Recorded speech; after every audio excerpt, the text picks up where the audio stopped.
Hello everyone, मैं हूं कामरान चौधरी और आप देख रहे हैं chemistry with Kamran. Last lecture में हम लोगों ने डिस्कस किया था diversity and magnitude of organic compounds, right. आज का जो हमारा टॉपिक है वो है general characteristics of organic compounds. Organic compounds की हम जनरल कैरेक्टरिस्टिक्स देखेंगे, इसमें हम कंपैरिजन करेंगे इन ऑर्गेनिक कंपाउंड्स के साथ भी, ठीक है। सो general characteristics of organic compounds में जो सबसे पहली कैरेक्टरिस्टिक्स है वो है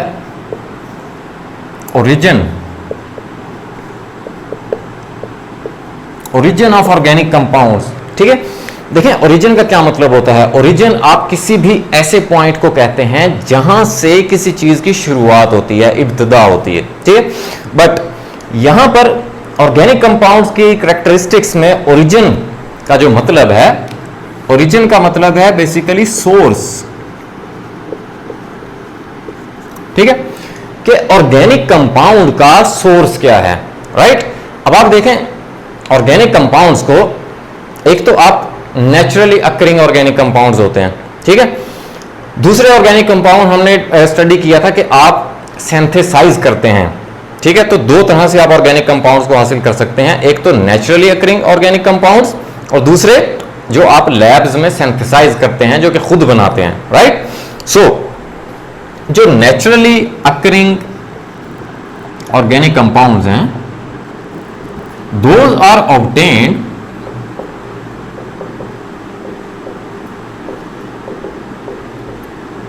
from plants and animals, ठीक है। जो ऑर्गेनिक कंपाउंड्स नेचुरली अकरिंग हैं, कुदरती तौर पे आप कहां से हासिल करते हैं? From plants and animals. इसी तरह जो इनऑर्गेनिक कंपाउंड्स हैं, they are obtained from minerals and rocks, ठीक है। अब मिनरल का मतलब क्या होता है? मादनियात, जो कि जमीन से निकलने वाले सब्सटेंसेस होते हैं, ठीक है, उनको आप मिनरल्स बोलते हैं। और रॉक्स से आप इनऑर्गेनिक कंपाउंड्स को ऑब्टेन करते हैं, ठीक है। तो ये तो देख लिया हमने सोर्स के ऑर्गेनिक कंपाउंड्स को आप कहां कहां से हासिल कर सकते हैं, ठीक है। जो सेकंड कैरेक्टरिस्टिक्स है ऑर्गेनिक कंपाउंड की वो है कंपोजिशन, ठीक है। अब कंपोजिशन का क्या मतलब होता है? बनावट के ऑर्गेनिक कंपाउंड्स किन किन एलिमेंट्स से मिलकर बने हुए होते हैं, राइट। अब ऑर्गेनिक कंपाउंड की आपने डेफिनेशन में हमने बड़ा डिटेल से डिस्कस किया था कि कार्बन जो है वो एसेंशियल एलिमेंट है, जरूरी एलिमेंट है, ठीक है। कार्बन और हाइड्रोजन, इनको आप बोलते हैं हाइड्रोकार्बन्स।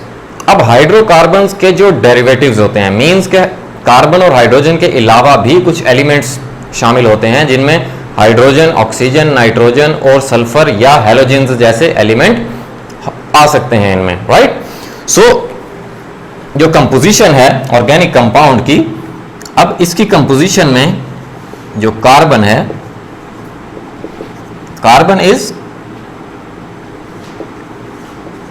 इसेंशियल, मीन्स के जरूरी हिस्सा है, कॉन्स्टिट्यूएंट है of all the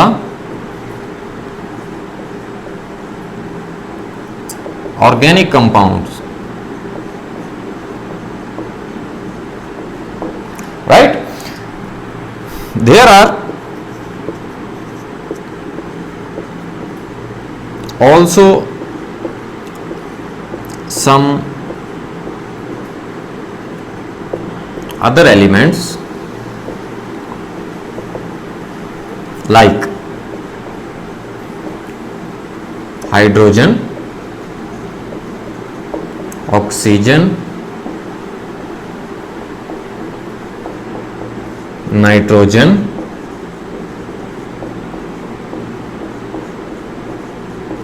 sulfur and halogens। अब हैलोजेंस किनको आप बोलते हैं? 7 ग्रुप के जो एलिमेंट्स होते हैं, जिनमें फ्लोरीन, क्लोरीन, ब्रोमीन, आयोडीन और एस्टाटीन आते हैं, ठीक है। सो कार्बन और हाइड्रोजन तो हो गया लाजमी एलिमेंट, तो कार्बन और हाइड्रोजन के अलावा दूसरे एलिमेंट्स कौन कौन से हो सकते हैं? ऑक्सीजन, नाइट्रोजन, सल्फर या हैलोजेंस अटैच हो सकते हैं, राइट। और अब ये तो हो गई ऑर्गेनिक कंपाउंड की कंपोजिशन।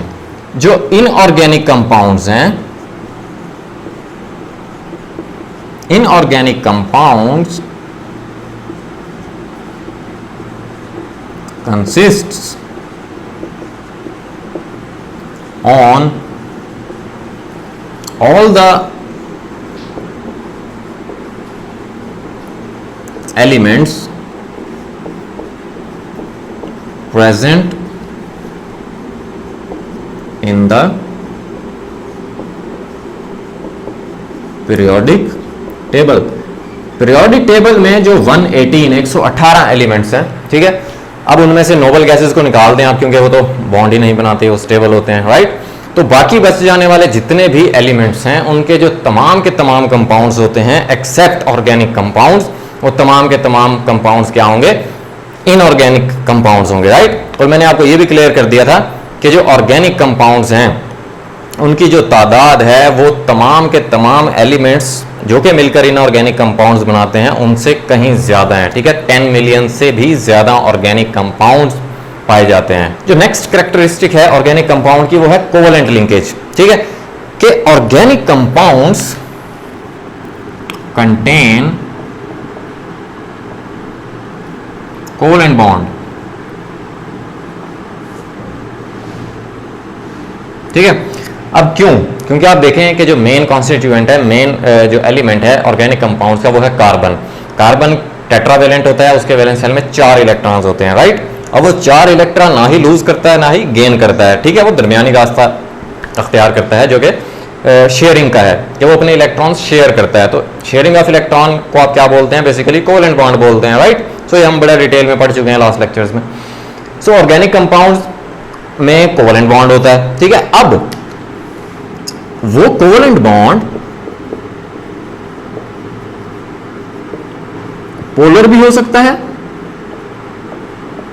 या नॉन पोलर भी हो सकता है, ठीक है। अब पोलर और नॉन पोलर का भी मैं आपको बता चुका था, थोड़ा सा दोबारा रिमाइंड करवा देता हूं कि पोलर कोवेलेंट बॉन्ड या पोलर मॉलिक्यूल एक ऐसा बॉन्ड या एक ऐसा मॉलिक्यूल होता है जिसमें दो एलिमेंट्स के दरमियान इलेक्ट्रोनेगेटिविटी डिफरेंस 0.5 से ग्रेटर होता है, ठीक है। उसको हम बोलते हैं कि ये पोलर बॉन्ड है, ये पोलर मॉलिक्यूल है ओवरऑल, अगर हम मॉलिक्यूल की बात करेंगे, ठीक है। एग्जांपल भी दे देता हूं। जैसे आप देखें, अगर आप बात करें CH4 की, ठीक है, सो कार्बन ने 4 हाइड्रोजन के साथ बॉन्ड बनाया हुआ होता है, ठीक है। अब आप देखें जरा कि कार्बन की जो इलेक्ट्रोनेगेटिविटी होती है वो 2.5 होती है, ठीक है, और हाइड्रोजन की इलेक्ट्रोनेगेटिविटी कितनी होती है? 2.1 होती है। सो इलेक्ट्रोनेगेटिविटी डिफरेंस कितना होता है?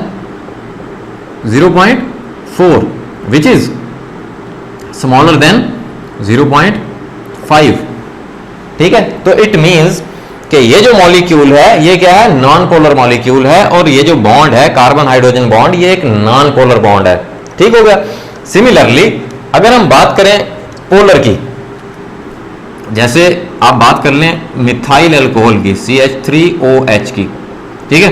अब इसमें आप देखें कि यहां पर हाइड्रोजन, एक कार्बन के साथ 3 हाइड्रोजन यहां पर अटैच हैं,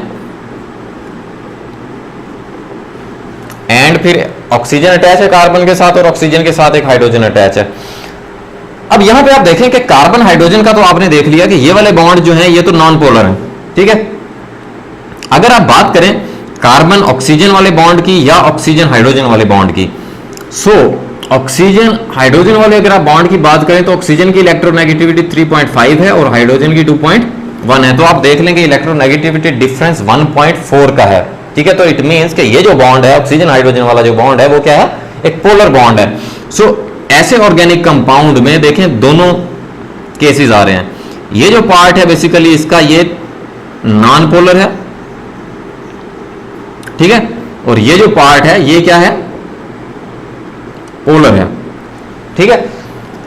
while in inorganic compound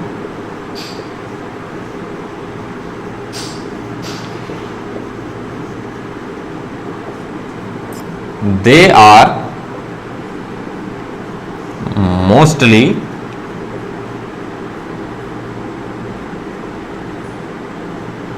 ionic in nature, ionic bond होता है मोस्टली इन ऑर्गेनिक कंपाउंड्स में। ठीक हो गया। नेक्स्ट जो प्रॉपर्टी है, नेक्स्ट जो कैरेक्टरिस्टिक्स है वो है सॉल्युबिलिटी।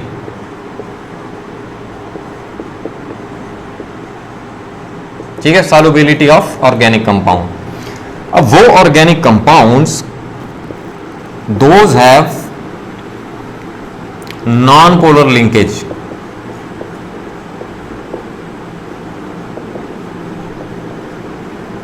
जैसे मैंने अभी आपको एग्जांपल दी है मीथेन की। ठीक है, सो ये प्योरली इनकी जो बॉन्डिंग है वो नॉन पोलर है। ठीक है, नॉन पोलर बॉन्ड्स है, नॉन पोलर लिंकेज है। So they are generally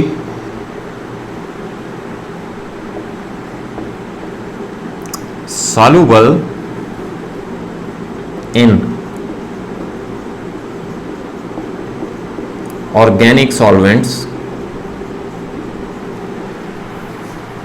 like alcohol,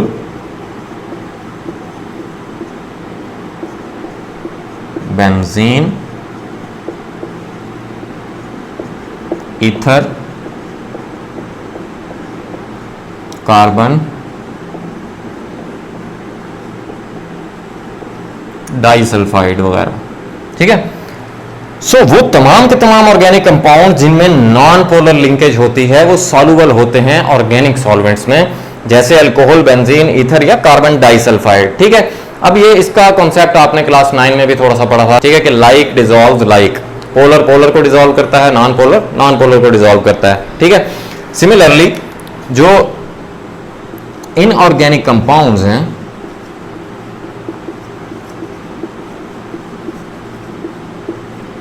inorganic compounds having ionic bond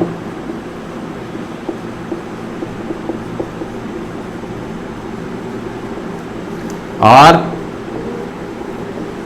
soluble in polar solvents like water।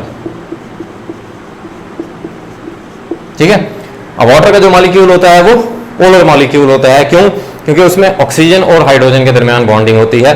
जैसे मैंने अभी आपको बताया, ऑक्सीजन और हाइड्रोजन के जो इलेक्ट्रोनेगेटिविटी डिफरेंस होता है वो 1.4 होता है, विच इज बहुत ज्यादा बड़ा होता है 0.5 से। ठीक है, सो इस तरह से वो जो वाटर का मॉलिक्यूल होगा वो क्या होगा, एक पोलर मॉलिक्यूल होगा। सो इनऑर्गेनिक कंपाउंड जो कि आयनिक बॉन्ड होता है जिनमें, वो सॉल्युबल होते हैं पोलर सॉल्वेंट्स के अंदर, जैसे वाटर है। नेक्स्ट प्रॉपर्टी की अगर हम बात करें तो वो है इलेक्ट्रिकल कंडक्टिविटी। अब ड्यू टू कोवेलेंट बॉन्ड, ठीक है, ऑर्गेनिक कंपाउंड्स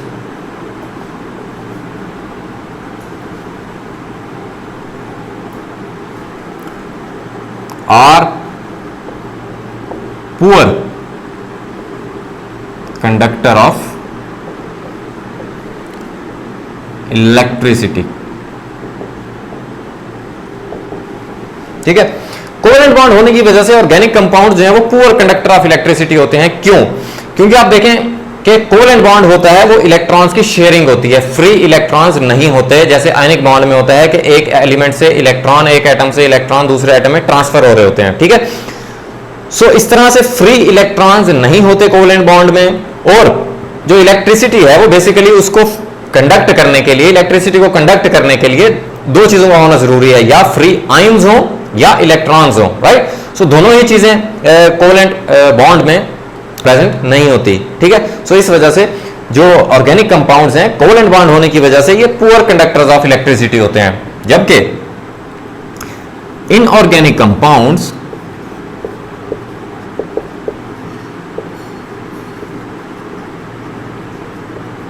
being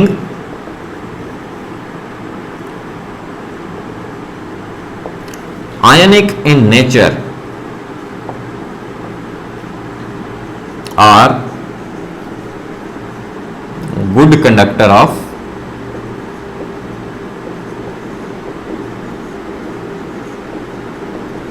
इलेक्ट्रिसिटी।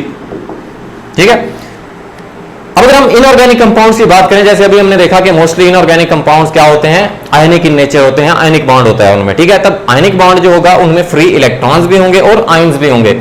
सो वो इजीली इलेक्ट्रिसिटी को कंडक्ट करने की एबिलिटी रखते हैं। ठीक है, कब? जब वो मोल्टन स्टेट में होंगे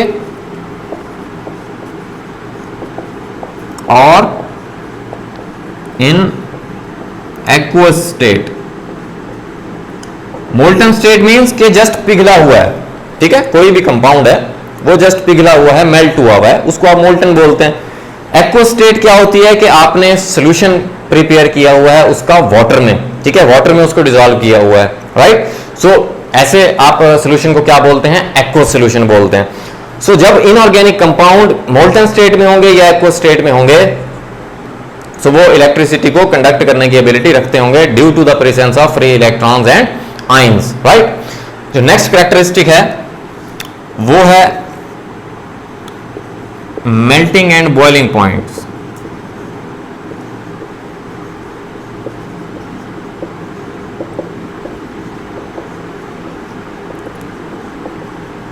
ठीक है, अब organic compounds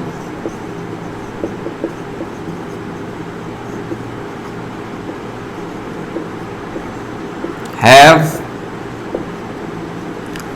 low melting and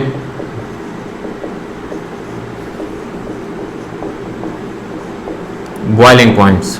ठीक है, comparatively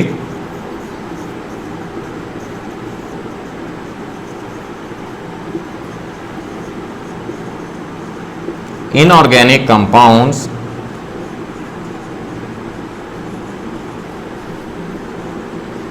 have high melting and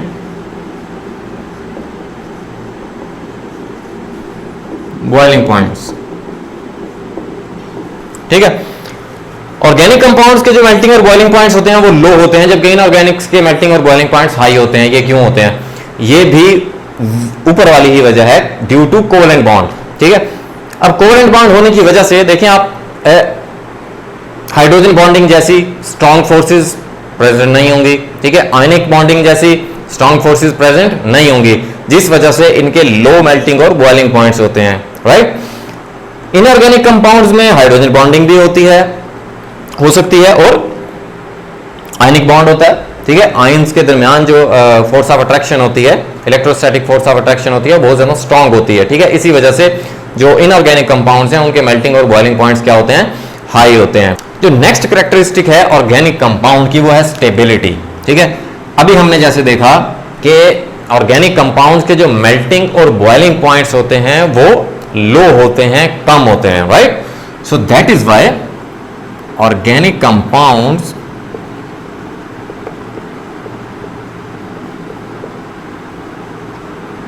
are unstable। ठीक है, अनस्टेबल का क्या मतलब है? More reactive. ठीक है, इनकी जो रिएक्टिविटी होती है दूसरे कंपाउंड्स के साथ जो रिएक्शन करने की एबिलिटी होती है वो क्या होती है? ज्यादा होती है। सो मोर रिएक्टिव होने की वजह से ये क्या होते हैं? अनस्टेबल होते हैं, क्योंकि इनके मेल्टिंग और बॉइलिंग पॉइंट्स क्या होते हैं? लो होते हैं, राइट, एज कंपेयर टू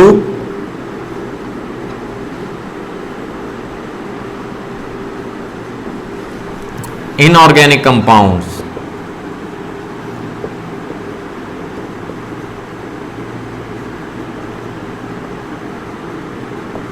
ठीक हो गया। जो नेक्स्ट कैरेक्टरिस्टिक है वो है कंबस्टिबिलिटी।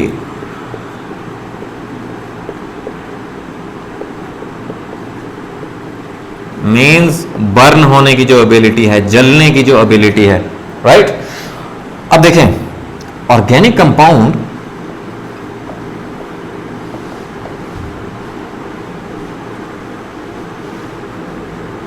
हैव high percentage of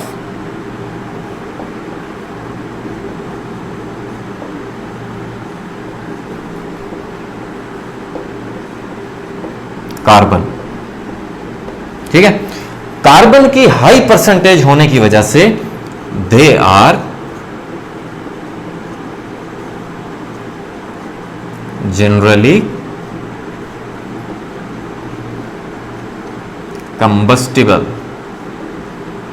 ठीक है, जलने की जो एबिलिटी है इनकी कार्बन की हाई परसेंटेज होने की वजह से वो बहुत ज्यादा होती है। ठीक है, अब देखें, ये आप बात याद रखिएगा कि कोई भी ऑर्गेनिक कंपाउंड है वो जब बर्न होता है, कंबस्ट होता है, in the presence of oxygen होता है। ठीक है, जब आप किसी भी ऑर्गेनिक कंपाउंड को बर्न करेंगे, कंबस्ट करेंगे, ऑक्सीजन के साथ रिएक्शन करवाएंगे, देन हमेशा दो चीजें बनती हैं, carbon dioxide and water.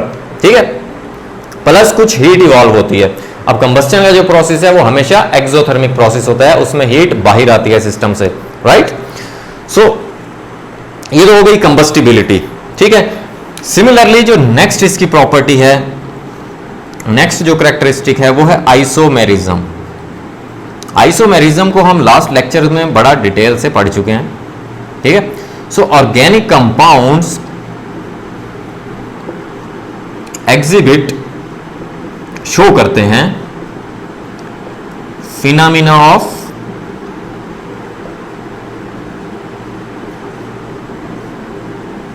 Isomerism.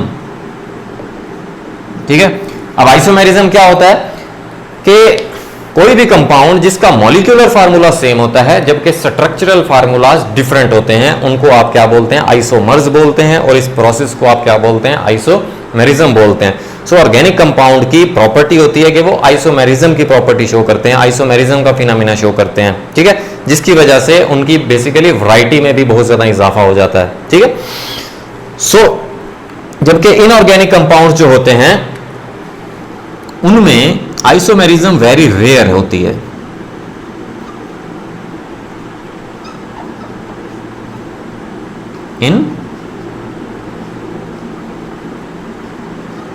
Inorganic compounds. ठीक है, अब मैं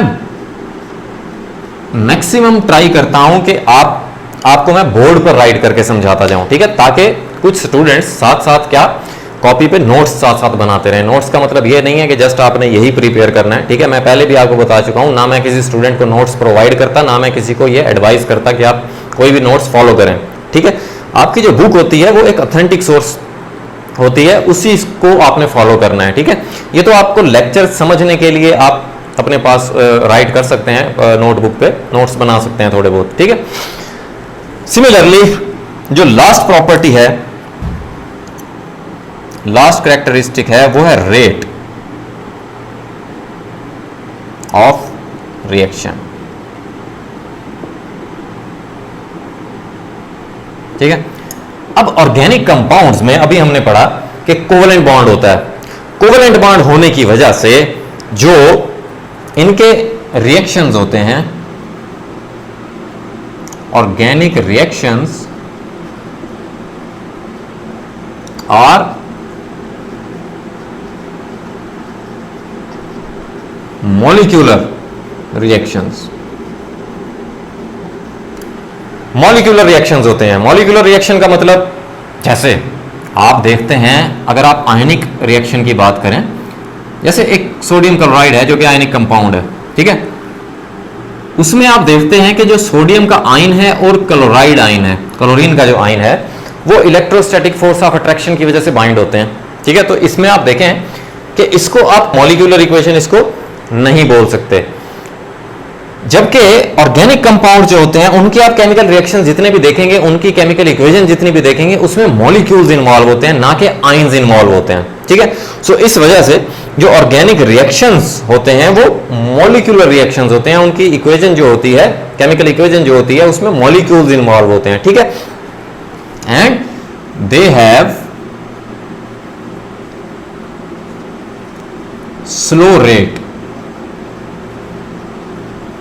ठीक है, मीन्स कि उनका जो रिएक्ट करने का जो स्पीड होती है वो क्या होती है, स्लो होती है। ठीक है, they require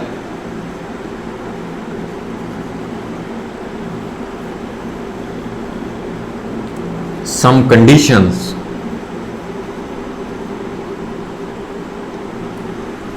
like temperature, pressure या कैटलिस्ट। ठीक है, अब कोई भी आप अगर आपका केमिकल रिएक्शन स्लो है, ठीक है, तो उसे आप स्पीड अप कर सकते हैं, उसका रेट आप इंक्रीज कर सकते हैं टेम्परेचर, प्रेशर या कैटलिस्ट को यूज करते हुए। टेम्परेचर को इंक्रीज करके, प्रेशर को इंक्रीज करके या कैटलिस्ट को आप यूज करके, राइट। सो ये तो थी कुछ general characteristics of organic compounds. उम्मीद है अब आपको बड़े अच्छे से क्लियर हो गई होंगी। अभी भी अगर आपका कोई क्वेश्चन होता है देन आप नीचे कमेंट सेक्शन में मुझसे पूछ सकते हैं या पर्सनल ईमेल भी कर सकते हैं, राइट। सो अगर आपको वीडियो पसंद आई है देन चैनल को सब्सक्राइब कर लें, वीडियो को लाइक करें और शेयर करें। सब्सक्राइब के साथ बेल आइकन को लाजमी प्रेस कीजिएगा ताकि आपको आने वाली हर नई वीडियो का नोटिफिकेशन आता रहे।